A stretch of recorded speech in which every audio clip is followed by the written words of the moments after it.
Bonsoir les amis. Il y avait hier à Paris deux manifestations fort différentes qui se tenaient à quelques kilomètres l'une de l'autre. Il y avait sur les Champs-Élysées les Gilets jaunes. Et il y avait dans le centre de Paris la manifestation des féministes qui criaient « Ras le viol ». Les policiers, très sympathiques avec les féministes, ont vu 12 000 manifestants pour cette marche de protestation, quand ils n'ont vu que 8 000 manifestants chez les Gilets jaunes, soit 3 fois moins que le week-end précédent. Les féministes étaient très gentilles, et d'ailleurs elles avaient les louanges de l'ensemble de la presse. Certes, elles criaient ras le viol, mais elles avaient l'élégance de ne pas citer le nom de leur violeur.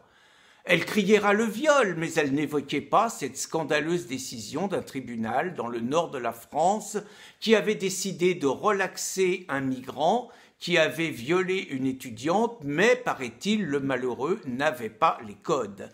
Elles avaient l'élégance de ne pas dire que depuis que l'immigration majoritairement africaine avait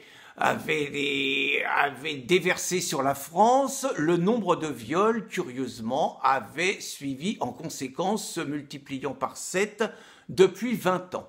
Elles avaient l'élégance de ne pas parler d'excision. Elles avaient l'élégance de ne pas parler des mariages forcés. Elles avaient l'élégance de citer simplement parmi les violeurs, si on suit les clips de Marlène Schiappa, le mâle européen blanc hétérosexuel. En gros, la caricature de celui qui manifestait sur les Champs-Élysées et dans toute la France et dont les vrais chiffres, loin des 100 000 que donne Castaner, est plutôt près du million.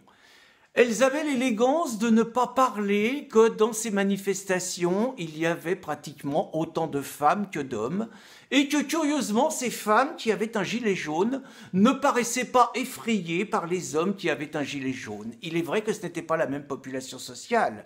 Les bourgeoises parisiennes qui vivent dans les beaux quartiers n'ont pas de voiture. Elles font du vélo, elles prennent le taxi et elles prennent l'avion pour partir en week-end. Tandis que les femmes gilets jaunes et leurs maris sont souvent ceux qui vivent avec moins de 700 € par mois, ceux qui ont des petits salaires, ceux qui ont des toutes petites retraites.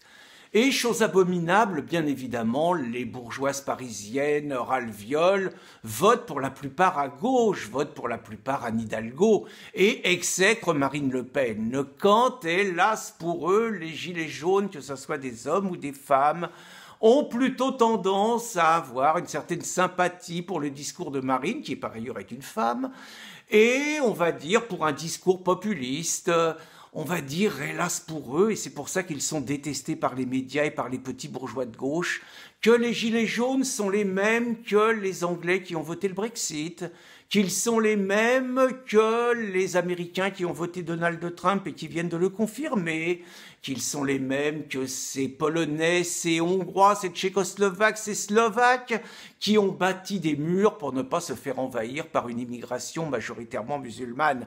Ils sont les mêmes que ces Autrichiens qui ont amené au pouvoir une coalition conservatrice populiste, et surtout ils sont les mêmes que les Italiens qui ont amené au pouvoir Matteo Salvini, la Lega et 5 étoiles. Ils sont, et c'est terrible pour eux, horriblement populistes, horriblement identitaires, horriblement patriotes et surtout horriblement pauvres. C'est pour cela que les journalistes, la gauche bobo, la gauche caviar, la gauche immigrationniste les détestent tant.